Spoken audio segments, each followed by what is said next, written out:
Welcome to another edition of the Willy Bragg Show. I'm your host, Willy Bragg, and today we have two guests on a very important subject, Medicare for All, which I think we're all pretty much for.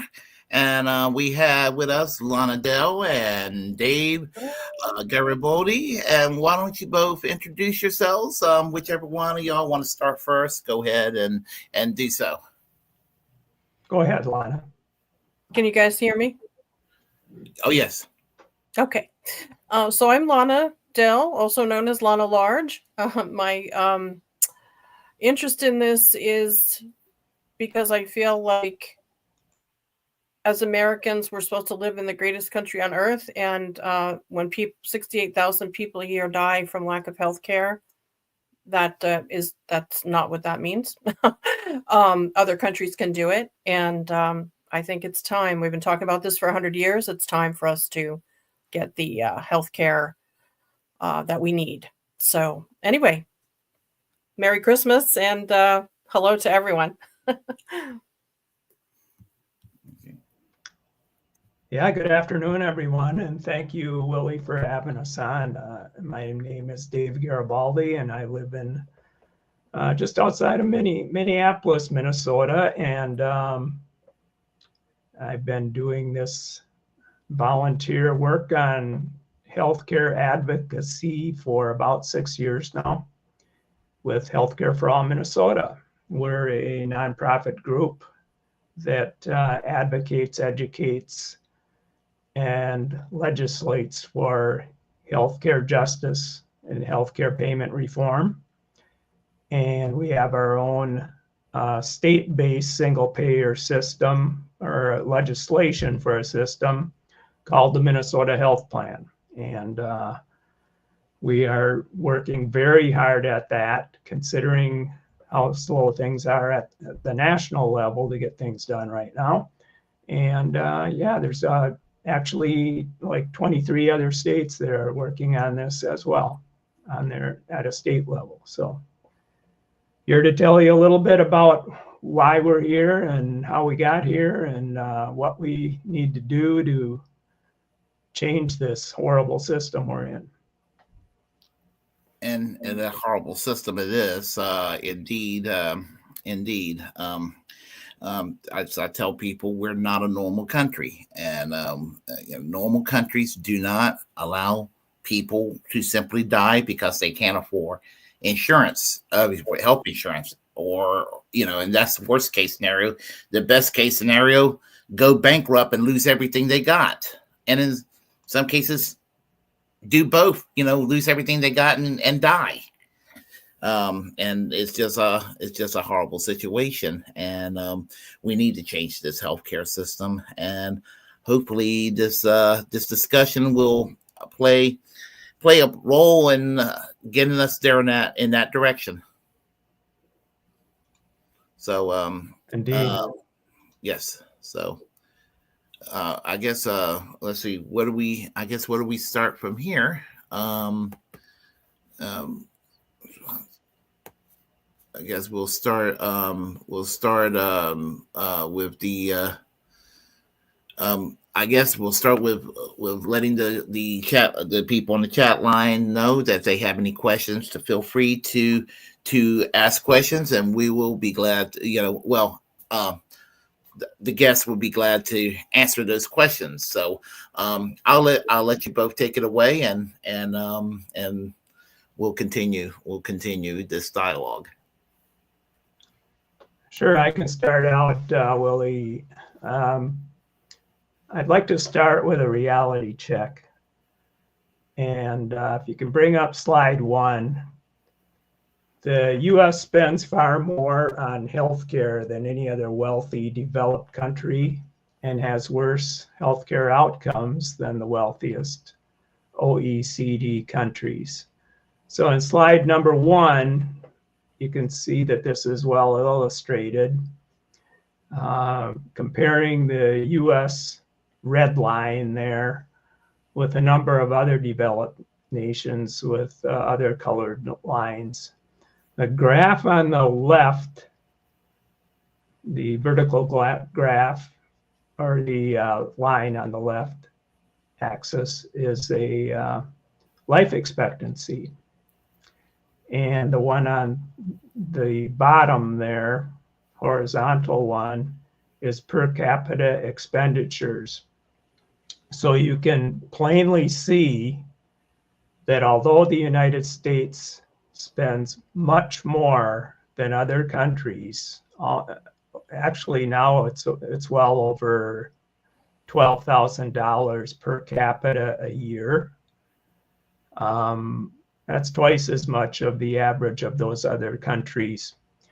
And yet we have worse health outcomes. And if you looked at this one metric of life expectancy, it's very plain that all that money we're spending isn't getting us the health that we need. And of course, there are many other aspects and things you have to consider when in a person's health and in a nation's health. And it is cultural to some degree, but even at all of those things combined, we are just plain lagging way behind. And we want to get into what's at the bottom of this from the aspect of how come we're spending so much, and we're not getting as much. So if we go to the second slide, this one ranks the US healthcare system performance with 9 other wealthy countries, all of which have national universal health care. Now, it's kind of a complicated slide at first, so what I'll just tell you is the bigger the numbers for each of those healthcare metrics, the worse that country is doing. So this is a ranking. Number 1 means best, and number 10 is worst. You go look all the way over to the right, you'll see the US has a lot of big numbers going. And that, of course, is not good.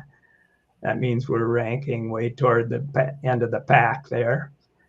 And the other thing I want you to notice from this slide is something that'll come up repeatedly when we talk about other countries. There's nothing perfect about anybody's healthcare system. Every country has some weak spots. And I think this graph here kind of shows that, this table, that all of them have some lower numbers and some high numbers. But we're just blowing it out of the water as far as the bad on the United States. So let's go to the next slide.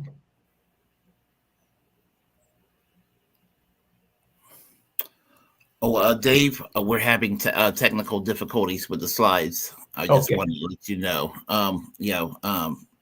Sorry about that. Shay's connection's lagging a little bit, so no worries. Having connectability issues. Did the slide? I got to get my notes are in the way here, so I'll see where you're at.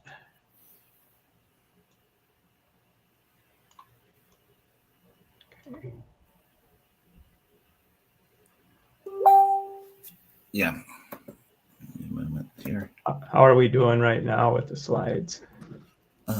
Not seeing a slides yet, so hold on. He's sending something here.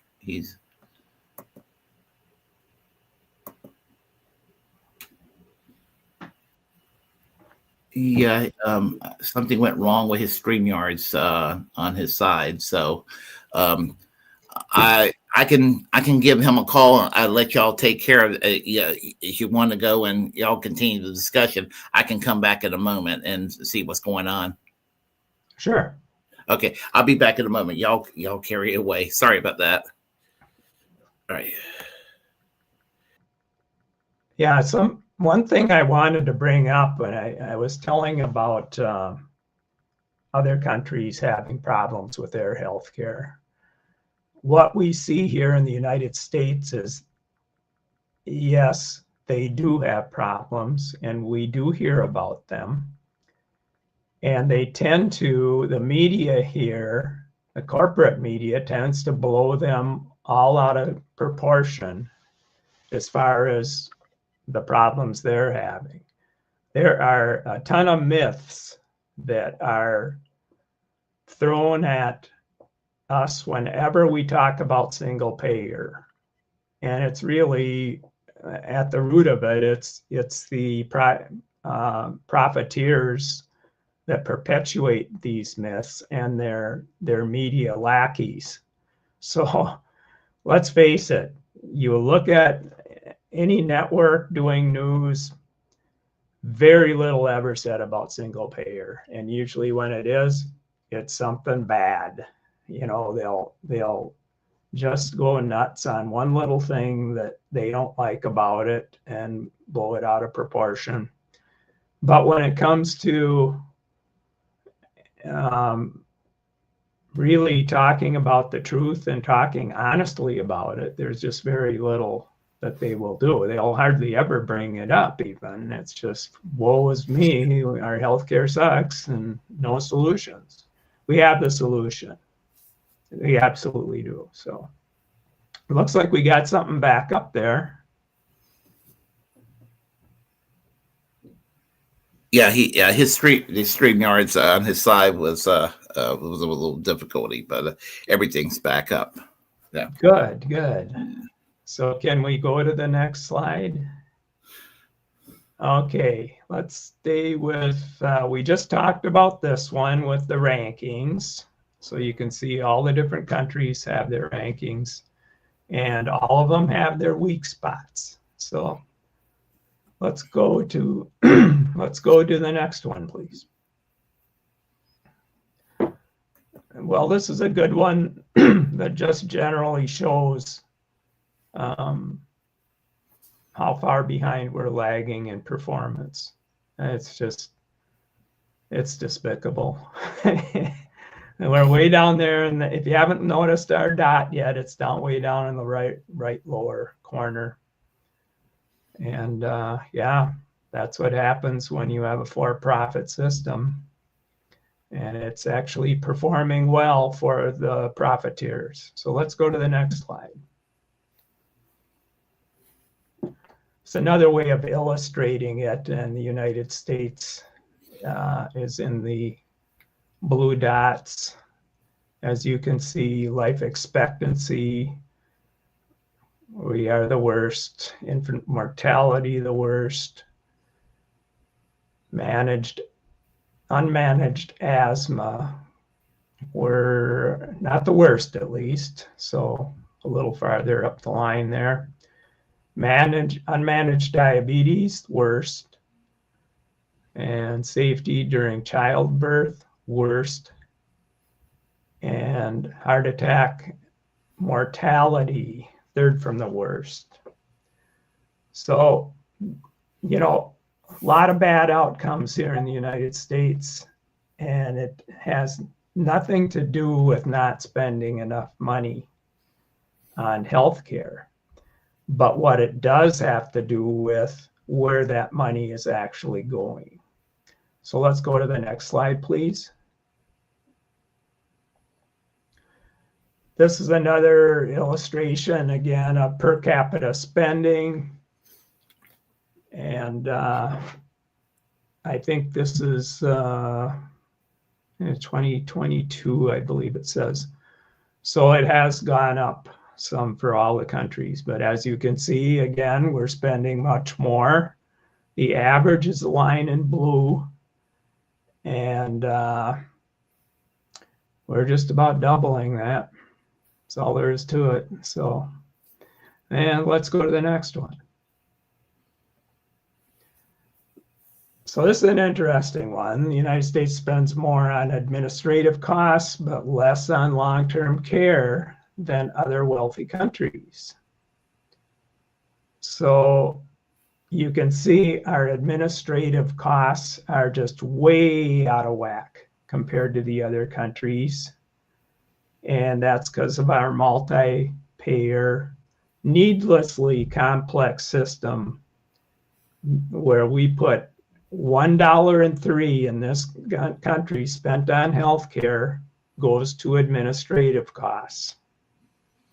And we could definitely cut that in half if we went to a single payer system.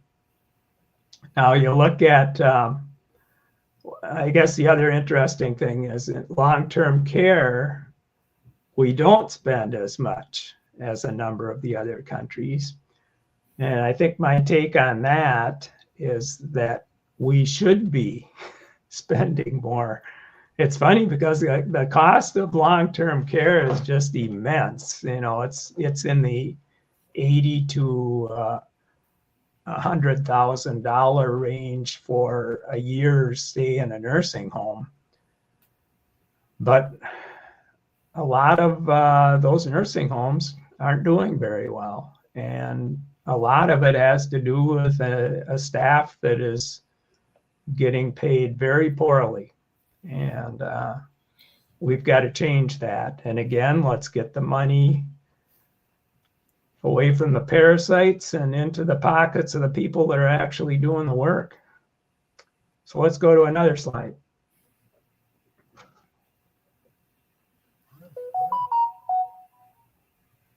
So let's get into the numbers a little bit, because this will really bring it home. So I figured at the top there, the different ways that people are lacking in their insurance. You've got uninsured Americans. There's 26 million of them. That's 8% of the adult population. Now that we're looking at adults 19 to 64 years age. So underinsured is the next group. And those are people that have insurance, but can't afford to use it because they got really, really high deductibles and copays, or they're running up a lot of medical debt by just paying out of pocket, and bills they can't afford. And then the third category is had coverage gaps. So 12% during a given year lose their insurance for one reason or other. Usually it's a loss of a job. And coverage gaps, of course, can be really bad because something happens while you're in that gap and you've got nothing.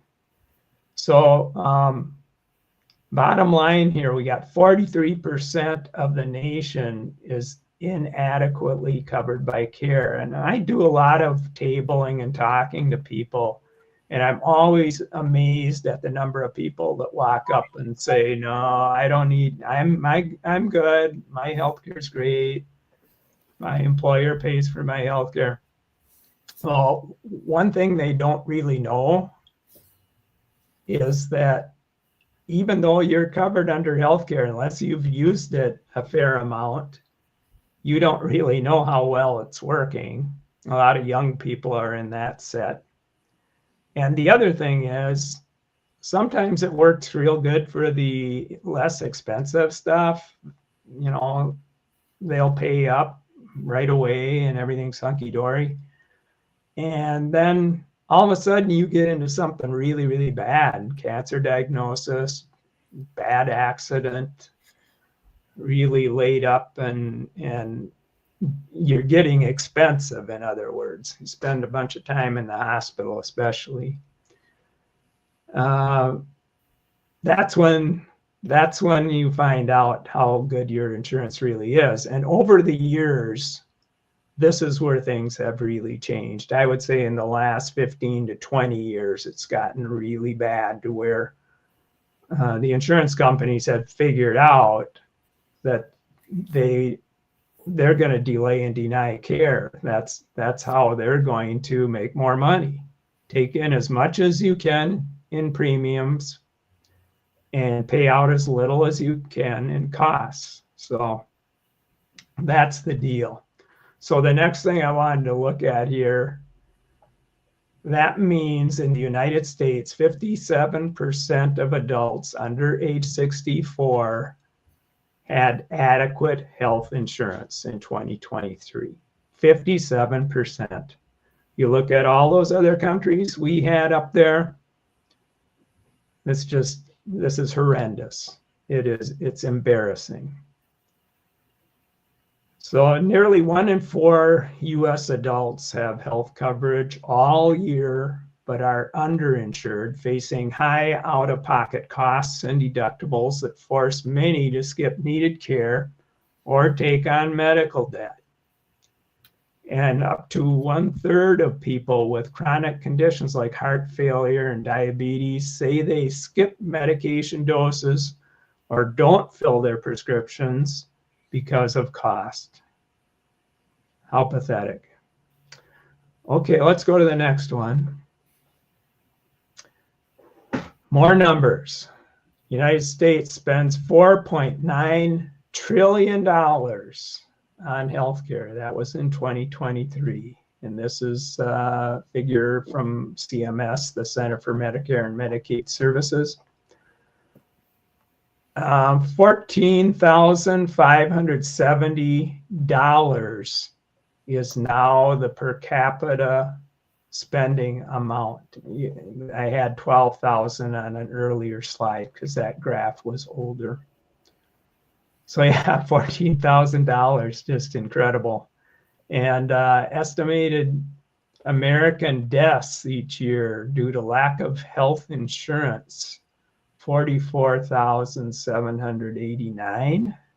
It's very similar to the amount of gun deaths in a year, as I recall. And 100 million is the number of people in the US struggling with medical debt. You know how many are struggling in Canada? 0. Yep. And you could go all around Europe and pretty much all the developed countries. I don't know of any other country that has this medical debt thing and this bankruptcy from medical debt. I would love to hear if there's another one, but I haven't yet. So 650,000 is the newest figure I came up with of personal bankruptcies due to medical debt. That's almost 2/3 of bankruptcies in this country have at least some significant element of medical debt.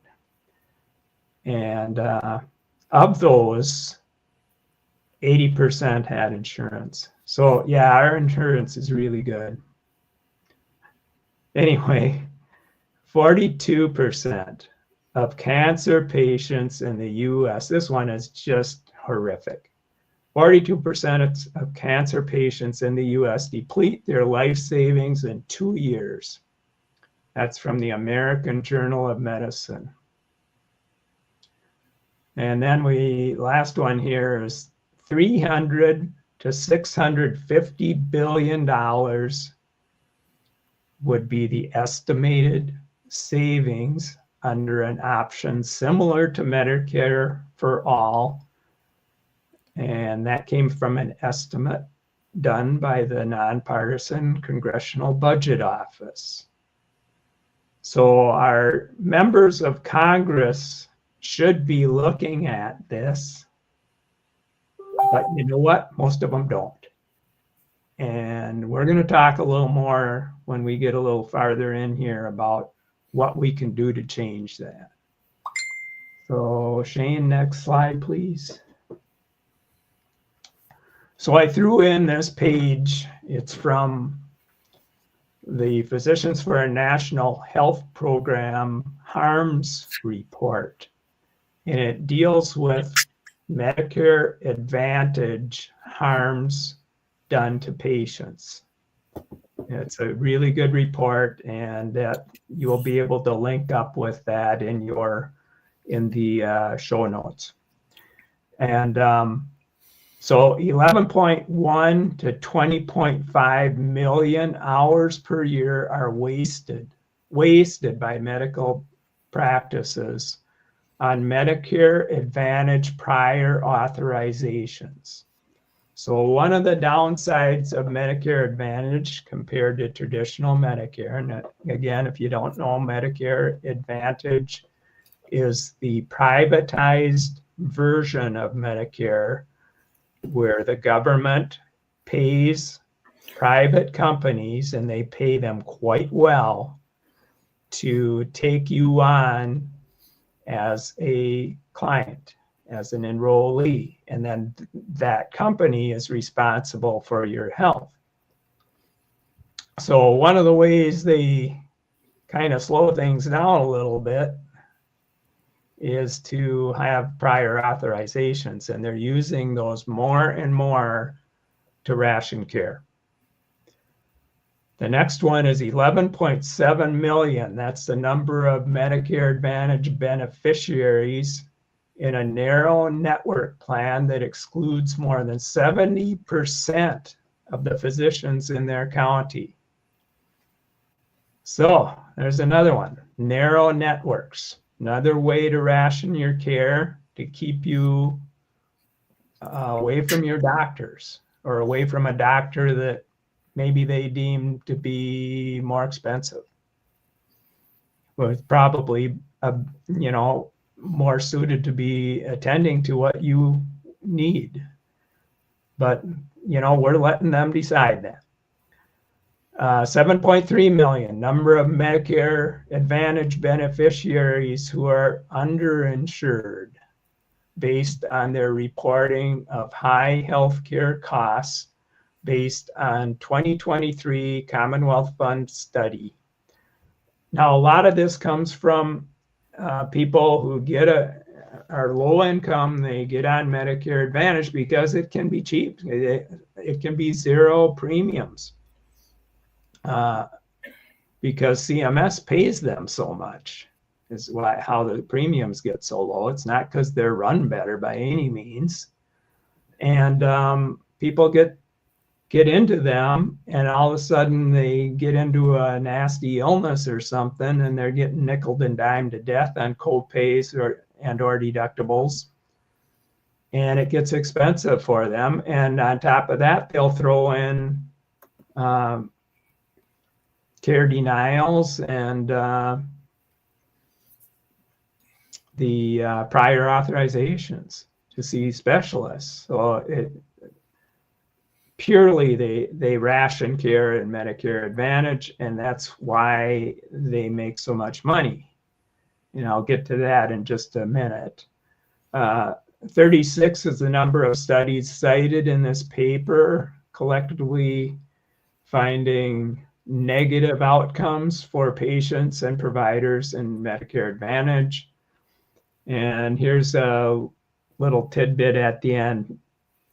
2 times increased likelihood of death after pancreatic surgery in cancer patients with Medicare Advantage, based on studies in the Journal of Clinical Oncology. Well, why should that be? You think Medicare is Medicare? No, it's not. Let's go to the next slide. Okay, we're going to finish up here with the U.S. healthcare by the numbers. A few more interesting facts. 450 million estimated claims denied by health insurance companies each year. You heard that right. Each year, 450 million claims are denied. And I don't have the figure for this, but very few people bother to pursue an appeal. So they get away. The insurance companies know they're going to get away with a whole bunch of these. And so, these claims are second guessing your doctor. That's all there is to it. I mean, these claims didn't come out of nowhere. Your doctor wanted you to have something or do something or get on a drug or whatever. And lo and behold, your insurance company decided they know better, even though they've never seen you, never laid hands on you, never examined you at all. So looks like we lost our slide.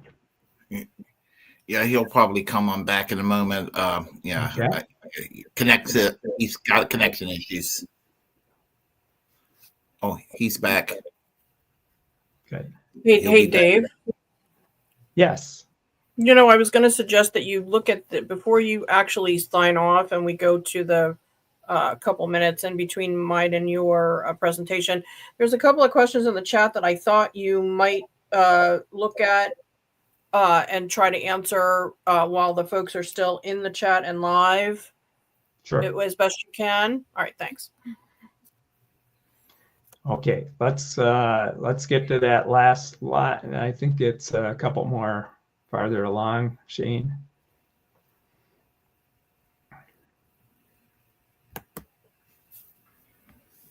And one more. Okay, here we are. Oops, back one. 20 billion estimated provider expense. Back again.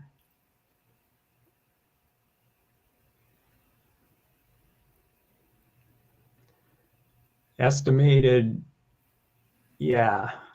expense to dispute denied claims each year. Okay, this one's really important when you think about the argument that, oh, if you go to single payer and the reimbursement rates aren't as high, because it's been said that insurance companies reimburse at a higher rate, and they do so because all they got to do is increase their premium and they make up the money. So they just keep raising and raising their reimbursement rates. They really aren't fighting for you. They make it look that way. If you look on explanation of benefits, there's always that big number that, you know, your provider said they wanted, and we whittled them down to this. Well, it's kind of like going to a sale at a store after, you know, they had the prices way jacked up retail, and then they, you know, they're certainly not giving away the stuff. So what I wanted to say about this 20 billion, this could be saved if your provider didn't have to argue with insurance companies all day. You know, it goes on and on, whether it's nurses or doctors in the provider's office. Disputing denied claims is a time eater, and it takes away from seeing other patients. So these doctors could literally be seeing other patients and, you know, sending in more claims from those patients, which they'd also get paid for. Okay, so let's go on to 88 to 140 billion. So PNHP and a colleague of mine here in Minnesota at Healthcare for All Minnesota, Kip Sullivan, was a part of their crew that did this, estimated the annual amount Medicare Advantage plans are overpaid by CMS. And Medicare Advantage is getting 88 to 140 billion dollars per year in overpayments. And this has been going on for quite a few years. I think it's escalated as time went on. This is the latest estimate. And again, this article on this will be available in the show notes, so you can read it. Bottom line here, folks, the diagnosis. We are already spending the money we will need for an excellent, comprehensive, universal healthcare system. We just need to spend that money wisely instead of just turning it over to the middlemen and the profiteers and hoping for the best. And that's what we've been doing. That's what our policymakers have been doing for decades. And we got to get this to end. And the only way we're going to get it to end is if all of us start raising holy hell and saying, enough is enough. We've had it. We've made a relative handful of people very, very rich. We've lost a lot of people. A lot of people had their lives shortened. Okay, we don't need to do this anymore. And I think that's all I had. If we want to go to the next slide. Oh, I did have one more. This is important too. My colleague Kip Sullivan would definitely want me to tell you this. So in the early 1970s, a guy named Paul Elwood, who was actually from here in Minnesota, came up with the idea of the Health Maintenance Organization, HMO. So that organization was supposedly going to cut costs. The Nixon administration was in there, and he went and met with Nixon, and they came up with this idea of, things are getting a little more expensive in healthcare because Medicare had started, just a few years earlier, and old people use healthcare. Surprise, surprise. Well, what happened was this HMO deal ended up being one of the worst things to ever happen to U.S. healthcare. The idea was that people in the United States are just using healthcare hand over fist. And all this healthcare is what's making things so damn expensive. Total bullshit. It just isn't what it is. So what proves this? You look at the other OECD countries, as this slide says, they're using healthcare just like we are. They aren't paying half as much. So what's the real reason? Prices. And the guy that figured this out, if you can read the fine print at the bottom of the screen, his famous quote is Gerald F. Anderson. It's the prices, stupid. And for 4 decades now, almost 5 decades, that's really been it. And those prices have been escalating. And one of the ways that national health systems keep their prices down is they regulate prices. It can be done. And it doesn't have to be done to the point where doctors aren't getting reimbursed enough. Right now, I believe in Medicare and certainly in Medicaid, there are doctors who are not getting reimbursed enough. It's no question about it. But the reason that's going on is to try and keep these systems solvent while we're feeding the big money out to all these insurance companies and to some of the big hospital networks that really charge whatever the heck they want. There's very much of the healthcare procedures are not based at all on the cost of care.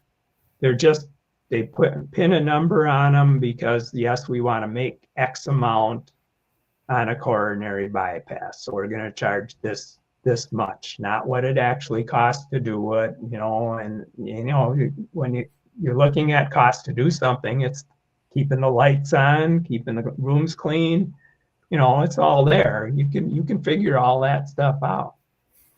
And that's what it should be based on, but it's not. So a lot of these countries have what's called global budgeting, where hospitals in particular get so much per year based on what they need to operate each year. And they don't spend all this extra time itemizing every aspirin they give to patients, or, you know, every bandage or this or that. It's a lot simpler to just pay them so much per year based on what they're doing. And that'll be under a single payer system, something that gets negotiated with each hospital. And there will also be negotiations on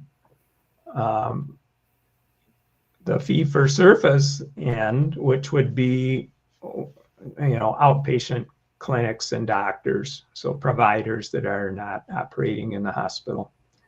So that would all be negotiated as well.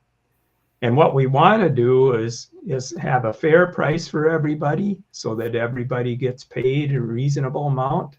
We're not going to cut doctor and nurse salaries down to the bare bones. We're not going to cut staffing. We want to go the other way. We want adequate staffing everywhere in the country so that people can get health care no matter where they live or within a reasonable distance. And so, yeah. So in case you didn't get time to read this, the United States spends more on healthcare than any of the other OECD countries spend, without providing more services than the other countries do. This suggests that the difference in spending is mostly attributable to higher prices of goods and services. And this is what's been found repeatedly by researchers. The higher health spending reported in the US is not simply a result of the country's greater wealth or the age structure or its population. Even the larger prevalence of risk factors, including obesity, explains only a small part of the reported differences. Overall, the quality of the care provided does not seem to explain the higher health expenditures in the United States. OECD work on comparative price levels suggests that the prices rather than the volumes of health services contribute the most to explaining the higher US spending, in line with conclusions of scholarly work. So after all these years, we are still stuck. This first statement was from 2003 from Gerald Anderson, and the second one came from the Lancet in 2014. This information's out there, and yet we're still stuck in the HMO jungle. Of course, every few years we change the names. It's MCOs, managed care organizations, ACOs, accountable care organizations, PPOs, you name it. Usually they end in an O. And the other thing that they're looking at now, is because we're dealing with this in the state of Minnesota, where we're trying to get the private insurance companies out of our Medicaid and Minnesota Care programs. Those are our public programs run by private insurance. And here, what we're battling with is the idea that low value care is driving up prices. And that's part of this managed care BS. Nobody has been able to put a real pin down what low value care actually is. And it seems more like it's in the eye of the beholder. In other words, the insurance company will again decide, get between you and your doctor and decide, no, well, what you're doing for that patient is low value. It's incredibly stupid. So that should be all of mine, I think. Go ahead to the next slide, please, Shane. Oh, I did have one more. I always have to have this blue wave thing on here. It's not the blue wave that we think about during election season. What it is it shows in the United States the change that happened since the early 1970s. Remember what I just said? That's when the HMO came into play. When we started managing care, and then in the 1990s, it took off like a rocket. The greenish blue mountain there is the number of percent increase in managers, in other words, administrators. The little sliver down at the bottom is the percent increase in physicians during that same period of time. You know, mic drop. What more do you need to see that there's something wrong here? So, okay, I will turn it over to Lana. Okay. Dave, were you going to look through the comments quick and just see if there was something that you could answer? Sure. Can you see the comments? Okay. I can. Let's see. Okay. I do. I just see the internal ones. How do I see? Is it comments? Okay, I got you now.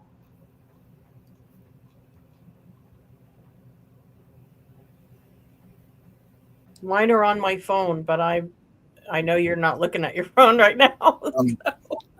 Do y'all want me to flash the questions on the chat line, or Whatever works. Yeah. yeah, I mean, I can do that.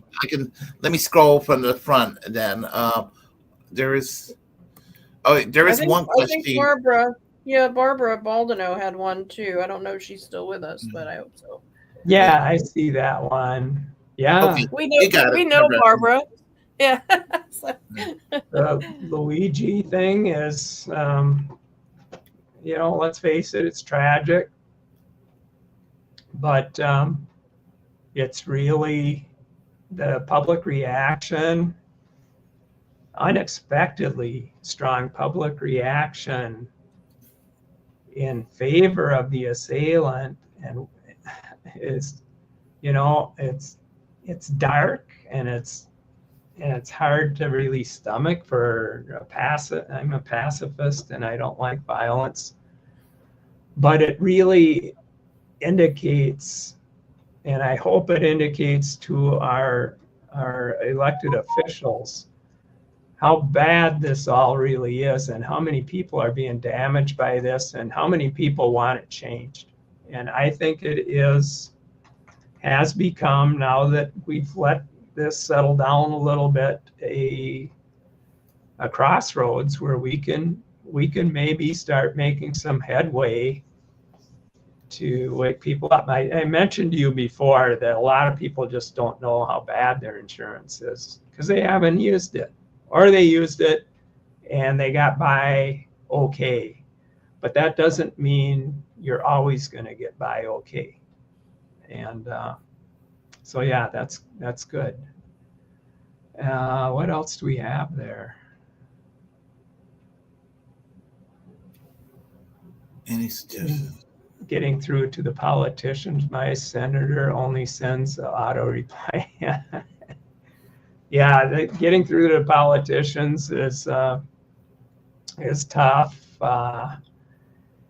I've managed to be successful in a couple of ways, which I don't really have to talk about now. Maybe we get your stuff done, Lana, and then talk about ways that we can suggest how people can move their members of Congress or their local legislators. So is there any others that you guys have noticed that you think I should? Take a look. Yeah, I see you put that in there.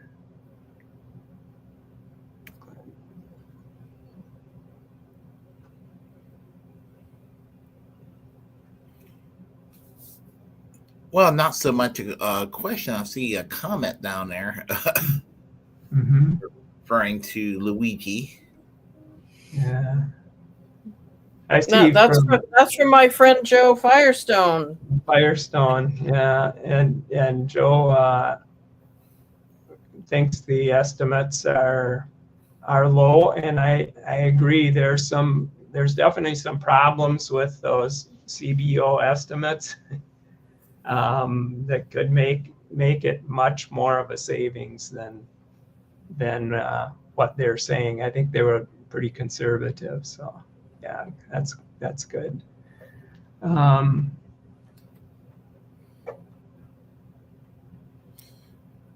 Yeah. Earl, let's see.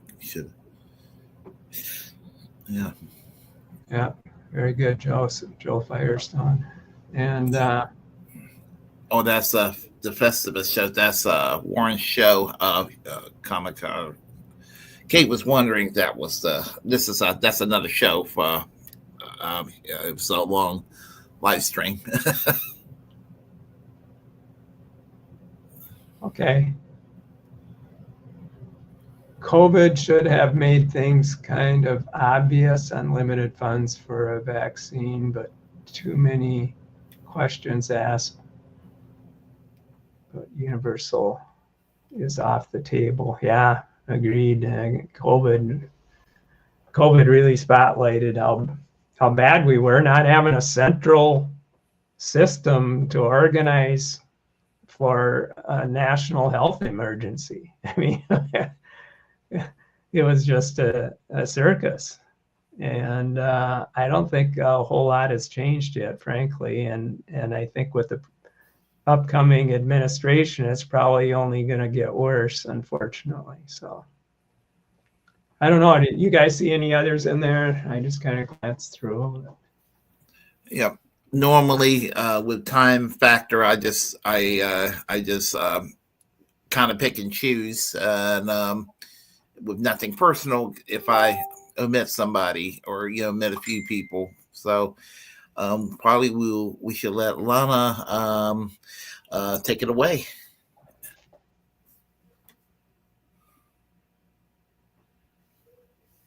I was just checking with Shane if he wanted to try the videos. Are we gonna skip that? Oh. I think there was an issue with copyright. Oh, okay. All right. Well, I confess that I'm not as organized as Dave, but we will carry on. So, Shane, if you want to put up the D like dog one up. There you go. So I had some stuff written up here. Hold on a second.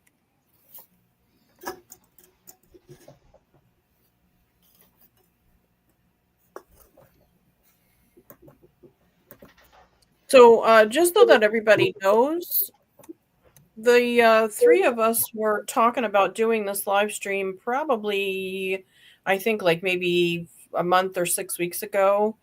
And so it really wasn't born of the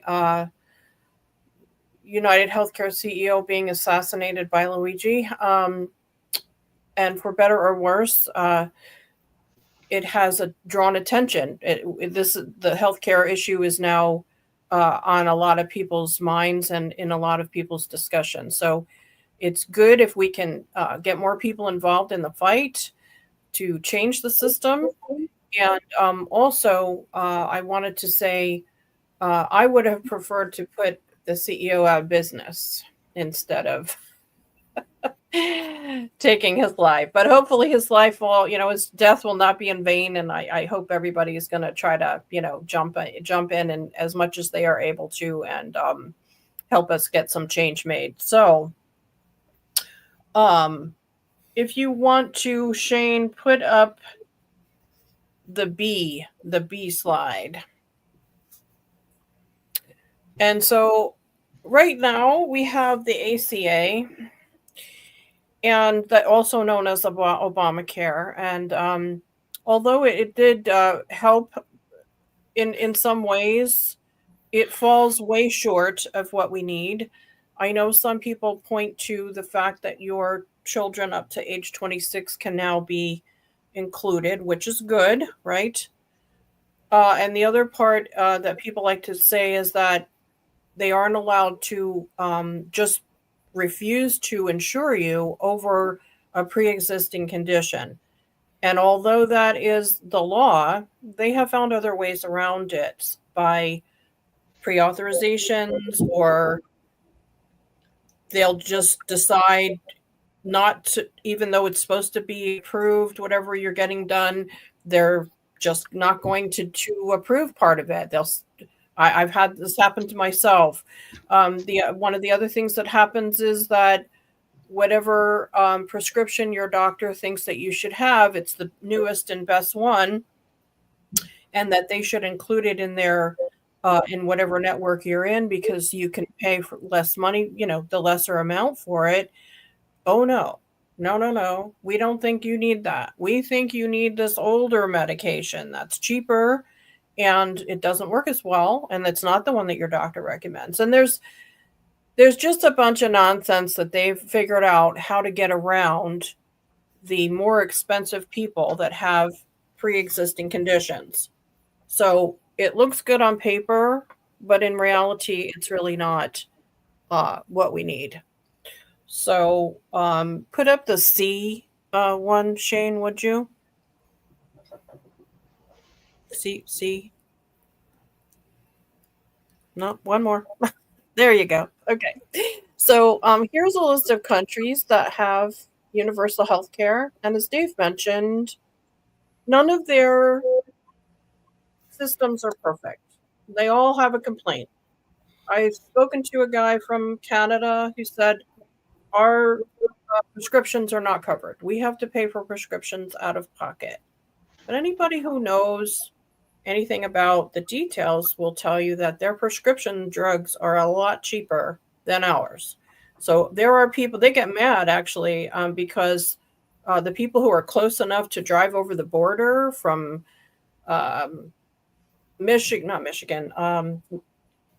I can't remember, Detroit and Vermont and any, in New York, where you can get over the border easily and buy your drugs cheaper. We actually deplete their supply sometimes, and they do get angry about that. And we just do it because we can't afford our own crazy prices, and it's the same stuff, but they have it for like a fifth of the price or a half of the price or something that's way less than what we pay. So that all being said, I asked the man from Canada, whatever your issues are, and he said sometimes we have to wait for a non-emergency situation to be handled. If you have scheduling a knee replacement or a hip replacement, if it's not an emergency, sometimes you have to wait. But he said, I asked him, would you trade your imperfect system for what we have here in the US? He said, not ever. Never. There's another gentleman that I know from the UK. I worked with him at Wells Fargo, and I asked him, hey, what's your opinion of, UK healthcare versus the United States? He's been here for many years now, and he said he can't believe that we actually put up with this mess. And there's got to be a reason that all of these other countries can manage to have healthcare, and their people live longer, they're happier, they don't worry about medical bankruptcy. They don't worry about, oh my God, how am I going to pay for it? Because it's free at the point of service for them. So that leads me to talk about the funding piece. Let me just make sure that I get over here. Okay, so I got this next piece of information from Dr. Joe Firestone, who he was at least in our chat comments. So I hope he's still there. That the federal government already spends $3 trillion a year. No, don't put that one up yet. $3 trillion a year on the Fed side for medical expenses, and that includes insurance company profits and some Medicare fraud. The Medicare fraud would be greatly reduced. We still have to attack that somewhere else. It wouldn't completely go away, but it would be greatly reduced. And of course, the insurance company profits would go away with 99% with the insurance profits. So either one of the federal single payer bills, there's one Bernie bill in the Senate and one Pramila Jayapal bill on the House side. Either one of those two federal bills, after the initial transition period, would fit into the figure that the federal government is already spending. So the message there is they don't need to find any more money. They don't. They just need the votes. And that's where we have to come in and fight with this knowledge. It is fiscally irresponsible to keep the system that we have where we're paying more and we're dying early and suffering needlessly and having medical bankruptcy and all these different hodgepodge. Am I employed? I've got this over here. Wait a minute. No, I've lost my job. Now I have Medicaid and then, oh my God, I've got to qualify for that. And if I make any little bit of money, then they throw me off Medicaid. And then I have to pay for some of it over here, which has a crazy deductible. It's just nuts what we do. Single payer is all one thing. Everybody's in, nobody's out. And all they really have to do is expand Medicare so that people are eligible at an earlier time. The system is already in place. Okay, so another thing about Medicare, expanded Medicare, what we call Medicare for all or single payer, which is one of the two federal bills, once again, Bernie's bill on the Senate side and Jayapal's bill on the House side. Both of those have way more coverage than current Medicare. Current Medicare, I know that some people who are on Medicare will say, why do I care about Medicare for all when I still have to, it doesn't cover eyes and teeth and hearing.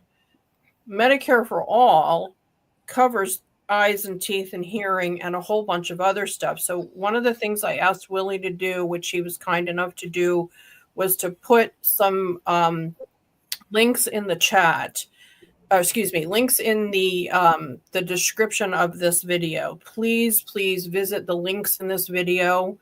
That stuff is really important. And if you are interested in helping to push the legislation, it's a good idea for you to sign up for the email list for Bernie has an email list, and there's one called Physicians for a National Health Plan. That's the national push for single payer. And then there's also another one called onepayerstates.org. That is the state level. Excuse me. So let me say what we don't want to do. We don't want 50 state healthcare bills. Excuse me. What we want is the fastest way to get to one of the national programs. And if it takes a couple of states to get approved, and then we can use that momentum to push for the national, or we get the national first, the end goal is to get national. Let me talk about the funding for a minute without hopefully turning this into an econ lesson. The federal government issues the currency by law. Okay, let me explain. They spend money first and they tax later. So nobody's tax dollars pay for anything at the Fed level because it's always new money. Okay. Now on the state side, it's different. It's exactly the opposite. They don't issue the currency. So they have to tax first and then spend the money. So there is some truth to, that these state programs would be more likely to have the states get into a bad situation because they cannot be in deficit, whereas the federal government pretty much needs to be in deficit. And that's okay because their deficit is your asset. But anyway, once again, we're going to try not to go into the econ lesson. At any rate, a lot of people don't realize that these state programs reallocate a lot of money, millions and millions of dollars. The proposal is to reallocate money that's already in the state, already rolling around in the state. And so, yes, that one would need a little bit more tax dollars, but the end result would still be for either that it's free for you at the point of service. Okay, Shane, we're going to, if you would, bring up the number 1 now, which shows what we get and what goes away. Okay, so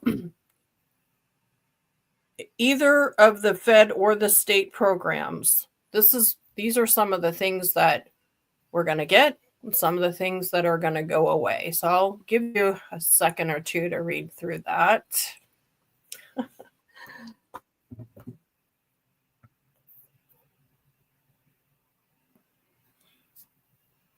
Coverage from cradle to grave. Patients choose doctors, hospitals, etc. Okay.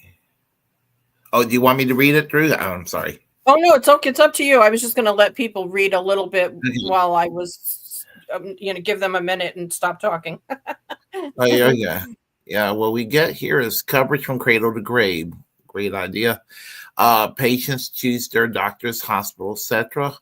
All medical necessary care, including hearing, dental, vision, chiropractor, prescriptions, long-term, including end-of-life care, mental health and addiction care, reproductive and transgender care, medical equipment and supplies, etc. Current Medicare does not cover hearing, dental, or visions. What goes away? What goes away?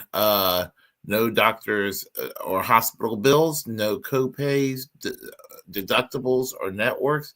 The premium is prepaid with taxes. No argument with insurance companies over prior authorizations, forcing you to take an older or lesser price prescription instead of the one your doctor thinks is best for you because it's cheaper for them to cover. No fear of medical debt or medical bankruptcy. Not tied to employment. This will be a big boost for small business whose expense is often medical coverage, and will encourage people to stay on their jobs to have health insurance coverage to start their own businesses. So, yeah, that's all right. Thank you. Yeah. So, the other thing that a couple of things I wanted to also say is that this is really not a partisan issue. Nobody, the doctor bill and the hospital billing folks and, wherever you're getting bills from, they don't look and see how you voted. They don't care how you voted, if you're Republican, if you're a Democrat, if you're an independent, if you don't vote at all. This is an equal opportunity problem, and nobody, who's part of the administration when we get, I'm not saying if, when we get a single payer program is going to say, gosh, I wonder how this person voted. Maybe we should, there's none of that. It's really and truly, and the some of the response to the Luigi situation is truly blowing my mind in that direction, how much some of the conservatives have said, I like this guy. I'm like, wow, okay, I wasn't expecting it. But it's true. It is true. And it doesn't matter which side of the aisle you're on. So yeah, I said that single payer is not current Medicare, it's expanded Medicare. And so I hope I've explained that. If anybody needs more explanation on that, please let me know, because we do call it different things. We call it single payer, we call it universal, we call it expanded Medicare for all, we call it Medicare for all. So there is some confusion in all the different labels that we call it, but it is single payer, I think, is probably one of the best things that we can call it, so that we're not going to have all this hodgepodge stuff. It's direct line, and you paid for it, you preloaded the payment either on the Fed side or on the state side, and then you don't get a bill, and there's no surprise. Let's see what else I was going to say here. Every once in a while, somebody will bring up a public option. So just briefly on that, when Obamacare was being discussed, I remember Pramila Jayapal, who wrote the bill on the House side now for single payer. She did a video which is about 5 minutes long, interviewing with somebody, and she basically said that it was a setup to fail. And I have not changed my tune on that. And we should just stop talking about a public option at this point. We've been talking about healthcare, some kind of a national healthcare program for 100 years. And to me, that's just another barrier that people want to put up to delay the inevitable, and keep this mess going. If you are, going to talk about a public option, if it includes the insurance companies, it's a setup to fail. So anyway, another lady that we work with, who I won't name her because she works for one of the insurance companies, but she went to, as people, who work for companies do all the time, a big meeting when Bernie was running for office. And they basically said that they knew that their days were numbered. So the insurance companies know that it's just a matter of time. And yes, they will go down screaming, kicking and screaming. We know that. But they know. So I just want people to be aware of that. It's not like they don't know. The other thing about the United Kingdom's program, theirs is truly socialized medicine. So their doctors and nurses and hospitals are actually employed by the country, by the state, by their country. That's not what we're talking about. Ours, we probably should do that, but that's not what the two single payer bills are. And that's not, to my knowledge, what any of the one payer states bills are. It is a step down from that, where the doctors and hospitals are still considered to be private. They're either public or private. So in the UK, it's all public. It's all belongs to the state. It is truly a socialized medicine. Ours, the proposals for the single payer are not that. It is just single payer. It is not it is not a government run.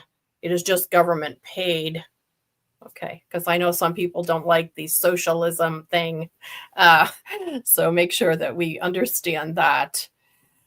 All right, let's see.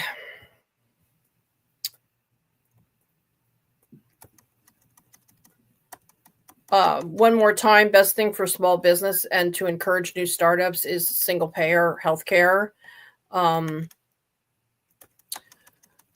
Shane, if you would do me a favor and put up the A slide. Yes, thank you. So hopefully, we can take advantage of the energy and the momentum right now that's being all this discussion about healthcare and what needs to change. All of the discussion is good, but we need as many people as possible to jump in and get involved. Remember that even if you have given up on electoral politics, when some people have, the law for single-payer healthcare system needs to be in place for us to have victory. So this has to include, whether we like it or not, if we're going to have victory, we have to include our elected officials. That's a big part of why I asked Dave to join me today, because Dave is pretty good at getting the word out to our elected officials, and he does it in a way that is, respectful, but relentless, for lack of a better term. He should give a class on how to how to approach your elected officials.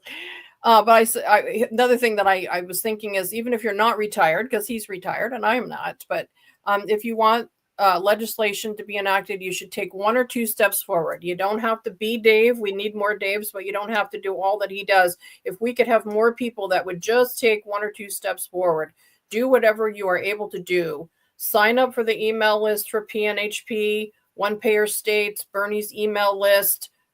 All those links are in the description for this video. And thank you, Willie, again for doing that.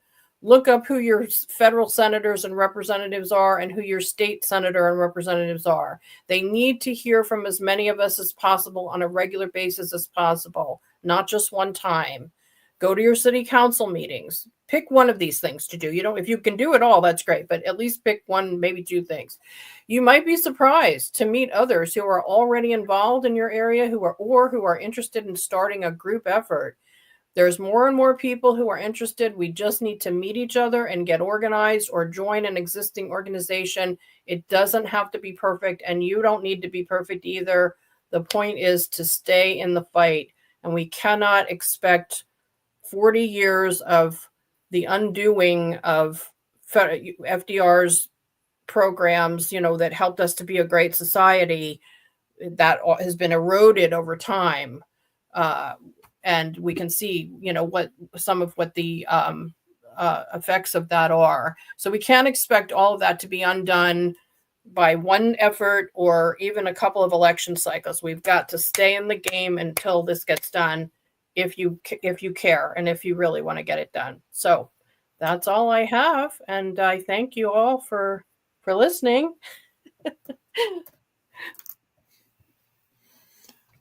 Okay. And if anybody has any questions on the chat line and any additional questions, feel free to ask, and we can yeah, as I said,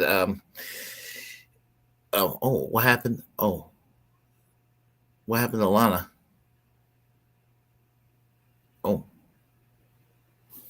Lana? I'm still here. I don't know why I can't see it. You disappeared from the screen. Yeah, I don't know what that's about. Okay. I see you. I see your little Willy Bragg icon up there. Oh, that's weird, because I can see. That's just really strange. That's interesting. Do you want me to go out and come back? Yeah, try that again. Sometimes that will work. Yes. All right. Yeah. I guess we'll just do a little discussion thing here, and until she gets back. What's interesting, I consider myself an anti-capitalist, but even from a pro-business perspective, I would think that conservatives would be in favor of it. That even a corporatist would be in favor of it, because it will be non-exploitive economic growth. I mean, it will return the manufacturing base back into this country, because what's incorporated into labor costs is health coverage, not so-called pesky unions like some people like to claim it is. Hi again. Hello. You're okay. You're back. There we go. Okay. Anyway, yes. Now, there's a few things that get in the way of, especially the bigger corporations. So they get a heck of a tax write-off on the money they spend on insurance. And also, our theory is that they could put more money in their employees' pockets, and that would, of course, be good all around. Now, whether they would do that is something to be, would we have to set up a deal that said you must put an X percentage of what you save? That would be good. But the other thing is, that's kind of doesn't kind of stick out as much, is that a lot of these bigger companies like to stay the bigger fish, and they don't want to give an edge to smaller businesses that might eat into their profit margin. So, the whole Walmart thing, I mean, they moved from town to town and just gobbled up main streets, and I see that as somewhat of a reason why larger corporations might might not be quite as on board. But definitely, I mean, small and mid-sized businesses have a huge advantage if they can have the same great healthcare policy as the big dogs. I mean, it levels the playing field there. And the other part of it is they, won't be paying as much. They won't be as expensive, and the premiums will be much more stabilized to where they're not getting jacked up every year on them like the private insurance companies do. In private insurance companies, it's literally extortion the way they operate with the states, for the on the state exchanges, on Obama marketplaces, because the government subsidies have got to remain, high. They've got to give as much as they can to make those plans affordable, even if they're crappy plans. And some of them are. Well, I've never seen a bronze person or a gold person or a silver person. How stupid is it to have different health plans? And that brings me to one of my I cringe every time I hear on a commercial, we'll find a plan that's right for you. What the hell do you know? Do you got a crystal ball? What do you know what's going to happen to me tomorrow? Are you clairvoyant? So the right plan is a plan that covers everybody with virtually no costs. That's the right plan. That's the plan. Yeah. That's the one that's right for me. Yeah. Other countries are doing it. That's what we need to do here. That's a very simple answer for but for some reason people find it complicated in this country, and there's still a reluctant mindset among some folks. So even though the momentum, in spite of, like you said, I'm a pacifist, but the momentum of is there with the tragedy that happens. And I mean, I'm not going to cry over Brian Thompson's death, but it's sad that it had to happen. I'm not going to say, let me put it this way. Let me rephrase that. Sad that it happened. If we had universal health care ready, that we would not know who Brian Thompson is. That's what I was trying to say. Or Luigi. Yeah, we wouldn't even know who these people were. And this would not be on the news, and there wouldn't be a culture war that some people are trying to make it out to be today. Yeah. Hey, Dave, Teresa wanted to know some of your, or at least one of your stories, and I was hoping you were going to tell your story about Dean Phillips and the signs, because that is hilarious. Yeah, I can bring that up. So when Dean Phillips was first running in the primary,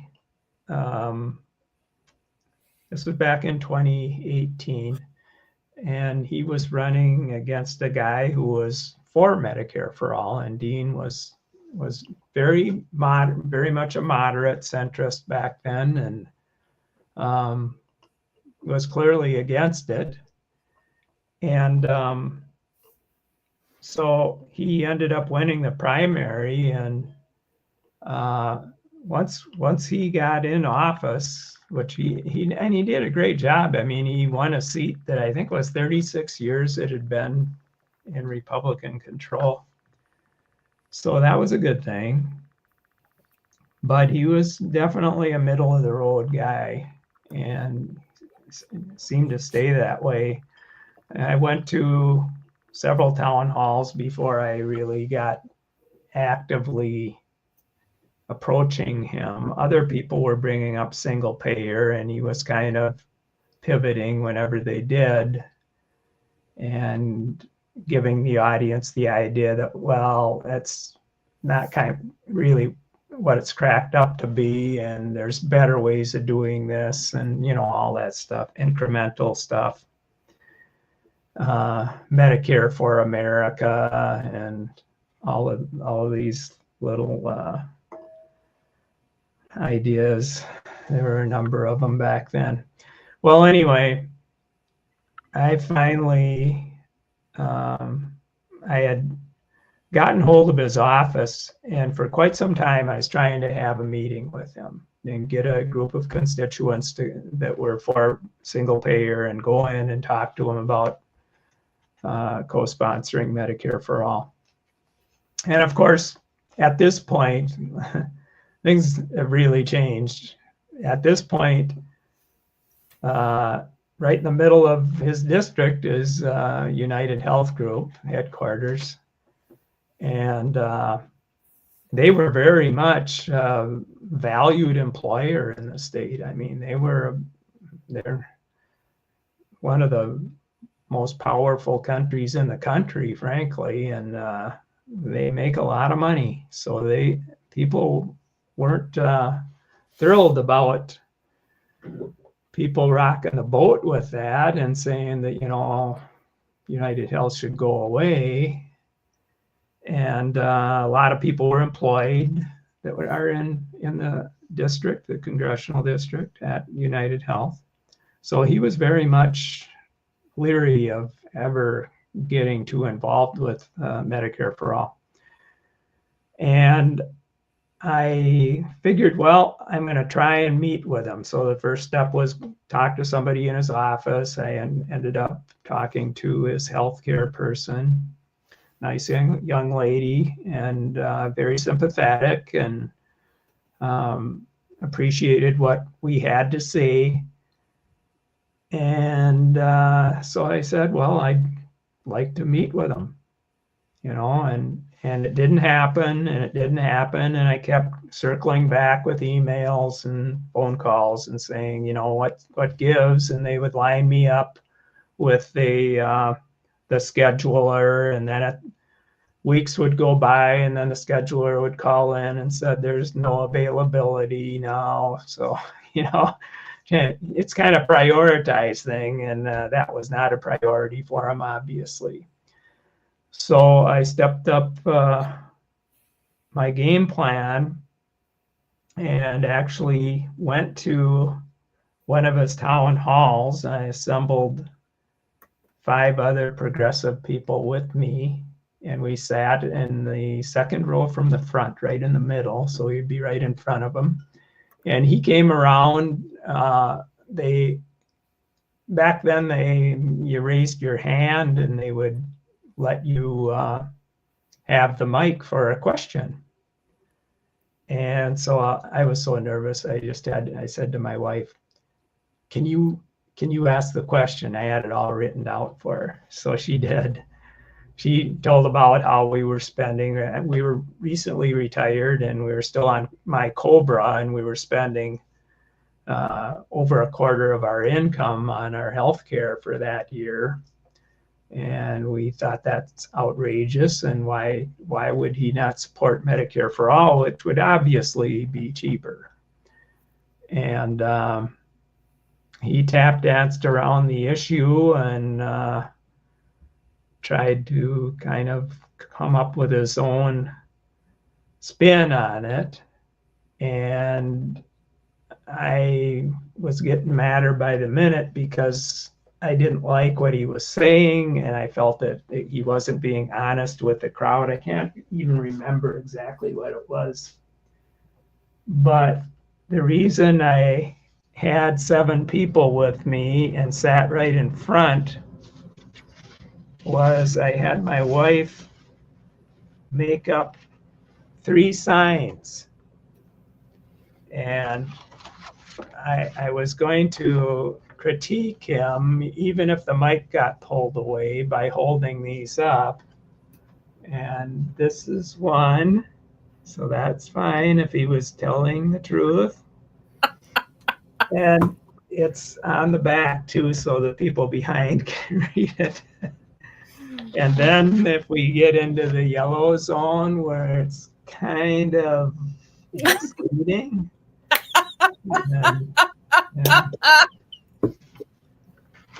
And on this particular day, what he had said got me really angry. And a couple of us held this. Wow. And when I said that, I said, you really need to read the bill, because he was kind of stomping on the bill that I can't even remember exactly what he said was wrong with it. And that's what I knew was false, because I'd read the bill. And some elderly lady behind me stole Bernie Sanders' quote and yelled, "Read the damn bill." I just about split a gut. I didn't even know her. She just happened to be in there. And it kind of got him riled up. But, over time then, he didn't immediately meet with me after that. It took about 3 more months. And because I still wasn't getting anywhere even after that, I decided to start tabling at his events. So I didn't know if I could do it or not, but I called one of the venues where I knew he was going to be and said I would like, do some free speech tabling outside of wherever you put me near his event. So that was an outdoor one where people were all parking and coming in, and we tabled for Healthcare for All Minnesota, and we had people sign a petition saying, "Dean Phillips, will you please meet with representatives of Healthcare for All Minnesota?" And you know what? I don't know, about 6 weeks went by, and I got a call from their office that he would like to meet with us. So just a long story short, that's how it went. Wow. It really comes down to thinking out of the box and just escalating when you have to. I didn't want to be on his bad side. I didn't think that would help, but at some point you've got to wake them up. And I think now more than ever, they've got to wake up and quit stonewalling us on this. So. Yeah, absolutely.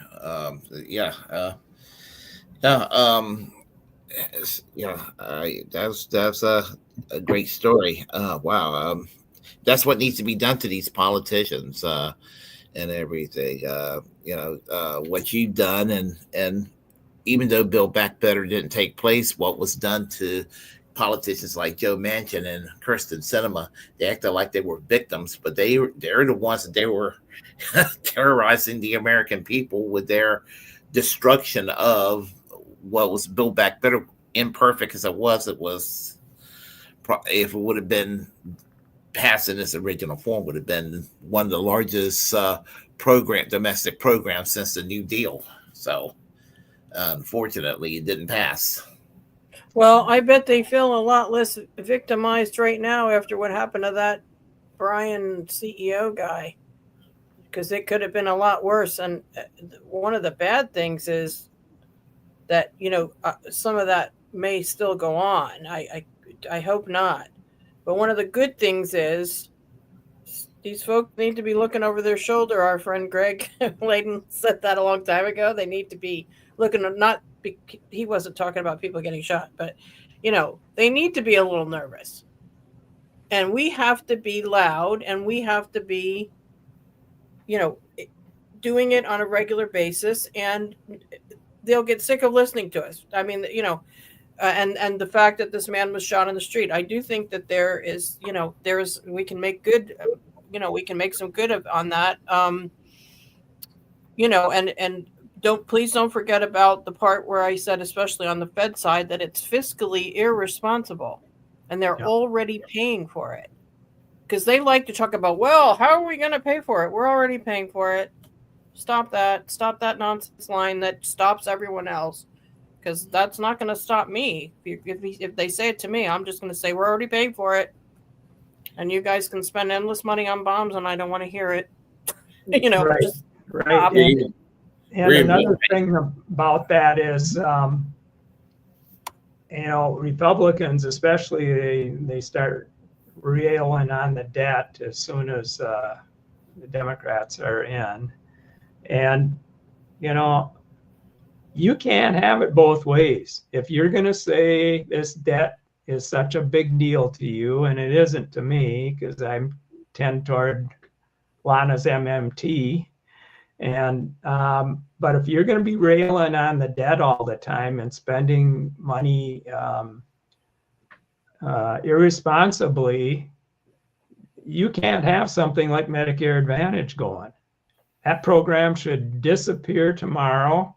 We should fortify traditional Medicare, put a cap on out-of-pocket spending, and cover prescription drugs at 100%. End of story. And that would be more fiscally responsible than what they're doing with Medicare Advantage, wasting upwards to $140 billion a year, just giving it away to insurance companies. That's because the insurance companies are paying them off. Right. They're getting kickbacks. That's legal. It's immoral, but it's legal. Yeah. I wanted to say, I hope everybody is going to watch that Sicko movie from Michael Moore. I really do.